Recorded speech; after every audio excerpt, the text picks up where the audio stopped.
Surely you have received a paper cut at least once in your life. Well, today we'll make a real saw out of paper and see what we can cut. To begin with, we need to cut out squares with a side of 15 centimeters and 3 on ordinary sheets of paper. Then, with the help of ordinary stationary glue, we will fasten these squares together so there are no blisters left. And the surfaces are completely covered with glue. And of course, we'll press them down tightly with an improvised press. Now we need a compass on which we have previously attached a sharp blade. The radius of our future circle will be 6.3 centimeters. Stick that needle in the center of the square, make a tight stop, and start moving the compass. The paper lends itself easily and we get a perfectly smooth circle, but that's not all. With the help of a grinder disc, we'll mark a hole in the center, and then again with the help of a compass, we'll cut a small circle from there. Our paper disc is ready. The only thing left is to play it on a grinder and secure it in order to avoid traumatic situations. Turn on the grinder. Great!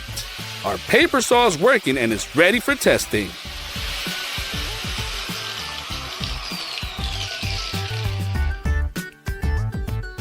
Let's start with something simple. Cardboard is essentially the same paper. Let's see if our saw can handle it. Oh, yes! Paper saws cardboard without any difficulty. Just look at what an even cut it leaves behind. It seems that this test was passed perfectly. Now, let's take a pencil. In a matter of seconds, the paper saw will deal with it too. What about plastic?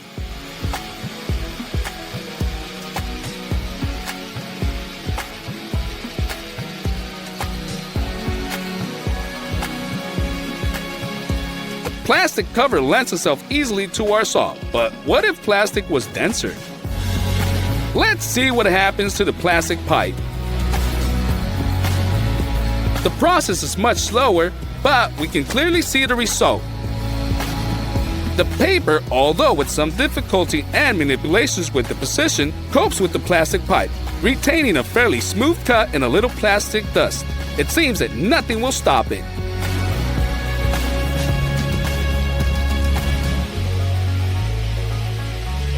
The plastic panel turns out to be much simpler test, and our saw deals with it in a matter of seconds. Here's such an undulating slice we got.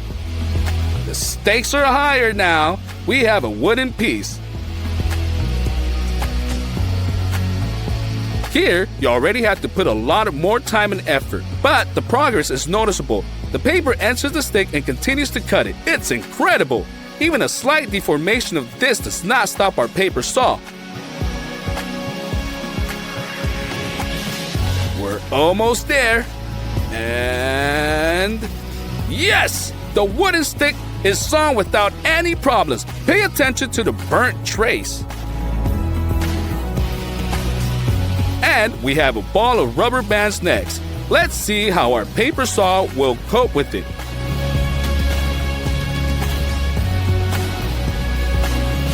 Almost immediately, the rubber bands begin to burst under pressure. It seems this test will also be simple, and we cut this ball without any problems. Oh! The inertia from the rubber bands threw the ball away from our saw. But in general, the test passed with flying colors. We cut the ball of rubber bands without any problems. Now, let's see what happens to the coconut after a collision with our paper saw. Sawing a coconut is not an easy task for a conventional saw. It is important to smoothly move along the entire radius of the coconut, so as not to make a hole through which the contents will pour out entirely than we would like. We continue to move smoothly around the perimeter of the coconut, and it seems to be very easy for the saw. The disc starts to shake a little even when we're already close to completion, but we will still connect the ends of the cut to each other. Put down the saw and easily open the coconut with the knife. Yes! We did it! Even the coconut couldn't resist our paper saw. It's incredible! Stretch the rope into the fastening. Leaving it free, we will stretch it again so that we get 2 loops. Now, we will put a rope folded in half into them and tighten it with the free end. As you can see, the knot is very reliable, but it is untied with just one easy movement. Let's take a lace and make first 1 and then 2nd loops on it. Let's put the first loop on the second one in such a way as to combine them into one. Place the loop on a bag and pull on the loose ends. With the help of such a knot, you can easily tie up anything. There's also a second way of tying it. For this, tie the object with the rope cross on cross and put on one of the free ends under this cross. Pull and you're done. Great for making a broom from dried twigs. In order to fix the hose tightly on the crane, the same knot will fit. We wrap the attachment point cross by cross and push the free end through. Tie it in as tightly as possible. Now the water pressure will definitely not tear the hose from the tap. Let's take a rope without free ends, fold it as follows, and put the resulting loops on top of each other. Let's take these places and combine the loops into one with one deft movement. The resulting knot can be put on the neck of a bottle and then tightened so that the bottle has convenient handles for carrying. As you can see, the knot is very reliable. Wrap the rope around the board 3 times. Move the upper part to the center. And thread form a middle one under the board. We tighten it and our swing and mount is ready. Children, we love these homemade swings.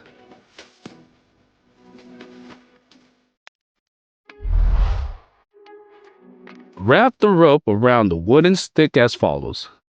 Put the resulting loop on the end of the stick and tighten. We repeat this knot several more times to get a rope ladder. Another attraction for children. Very reliable and absolutely safe.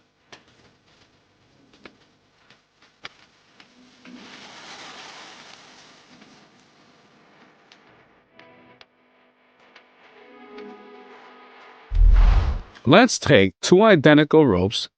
At the end of one, we will make such a loop and put the second rope into it.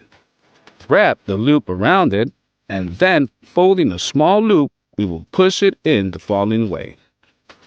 Tighten and test.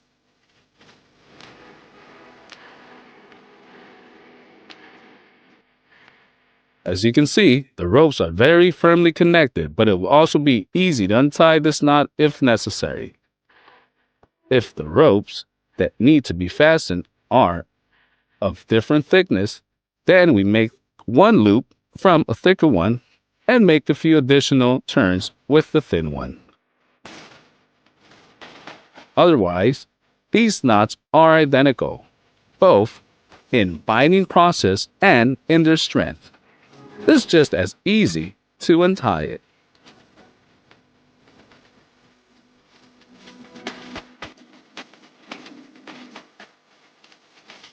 Instead of a rope, even a rag will do.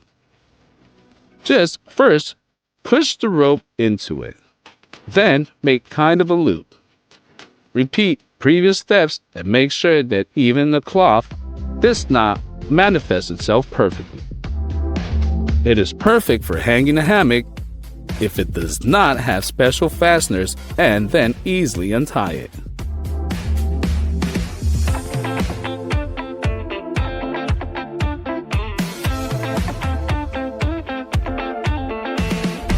Now, we will consider a convenient node for transporting containers. To begin with, place the vessel on the rope, then, having made a regular knot, straighten the loop and lower it into the vessel. Repeat this action again, leaving the loop higher. It holds securely. If there are several vessels, put one on top of the other and fastens the loop directly under its lid. As you can see, This attachment is suitable for any number of vessels, any volume, and order of fastening. Let's take a long rope with no loose ends, spreading it out in the form of a square. From one of the sides, we will make a loop and then install a bucket on it. Pull the opposite end into the loop and then pull it on the other side. We will stretch the rope into 2 resulting loops and pull in different directions. Now the bucket has convenient and reliable handles for transportation. This mount is also suitable for hanging flower pots in the garden or at home. Let's take some glass bottles and 1 rope. We will make such a loop from the rope with 2 compartments, into which we will insert 2 bottles respectively. Let's lower the attachment to the base of the bottles and fix it with the regular knot. Now we will wrap the upper part of the bottles with 1 loop and refasten it with an unusual knot. It remains only to tie a knot at the end to make a convenient handle out of the rope. The bottles are securely held together and now they're much easier to move from place to place.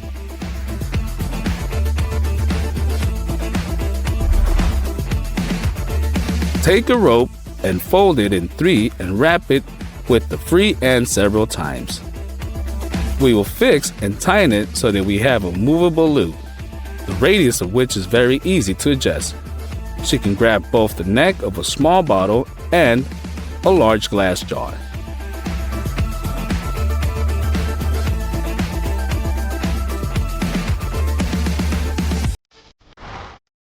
Now, we will show you how to get rid of nodes. We will stretch the rope under the loop on the arm, and then we will push the hand into the resulting loop. Ready? And if these hands are tied together,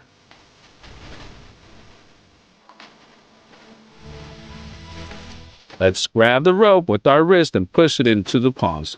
Put one of our hands into the loop and we are free.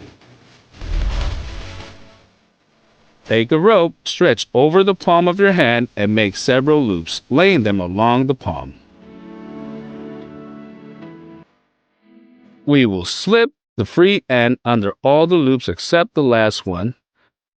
Remove the rope from the hand and begin to tighten smoothly. Thus, the knots on the rope will be equidistant from each other. Once you get used to it, you can do it much faster.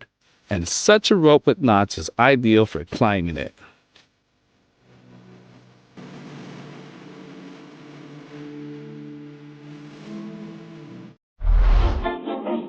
Let's take a rope and a shoelace.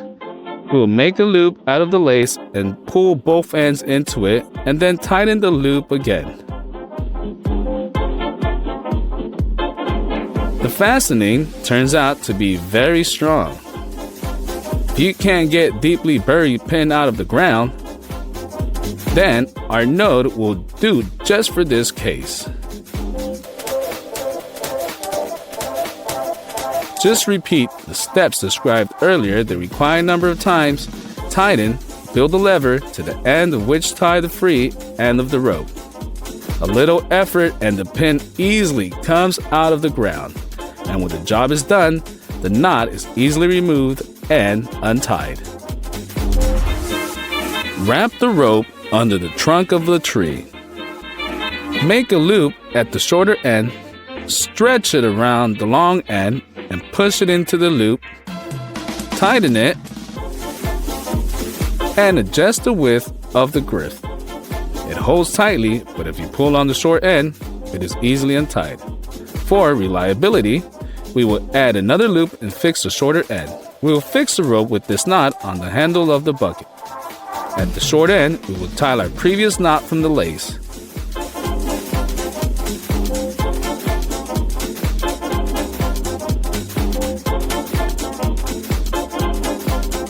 Now, having lowered the bucket down heavily, you can simply pull the cord by untying the rope and pulling it back up.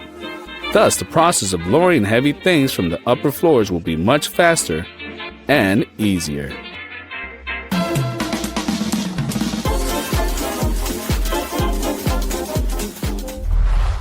Wrap the rope around the tree and then make a loop at the long end, and then another one and stretch it into the first one. We put the short end of the rope into the second loop and tighten it, so we made a bowline knot. It is called the king of knots because it's very reliable, does not form a loop when tightening, and is easy to untie as to tie.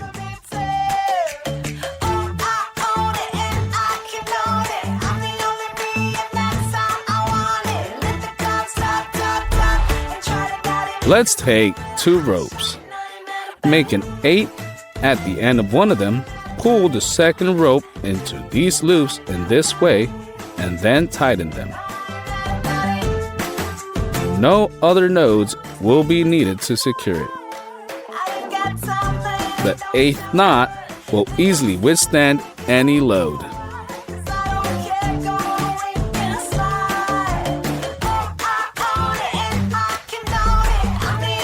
To fasten 2 pipes together, we will make such a knot on one of them, then put the second one on top and wrap both ends of it several times with the long end of the rope, the more it turns.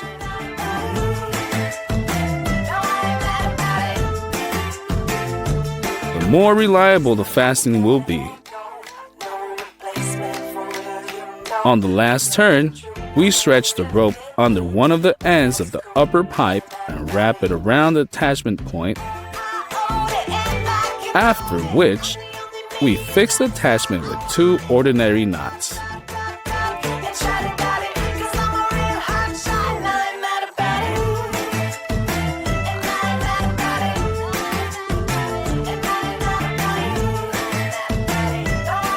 Very reliable and suitable not only for pipes, but also for creating benches in nature. Let's take 2 pipes, fix the rope with a knot on one of them, put the pipes together, and start gradually wrapping them with the long end of the rope. The pipes should be wrapped tightly and evenly.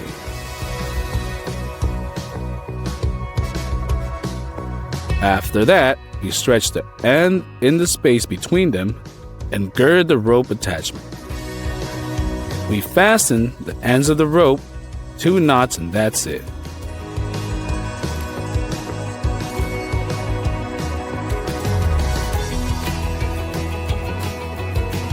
With such amount, you can make a fishing spear from an ordinary stick and knife. With it, you can easily catch fish for dinner.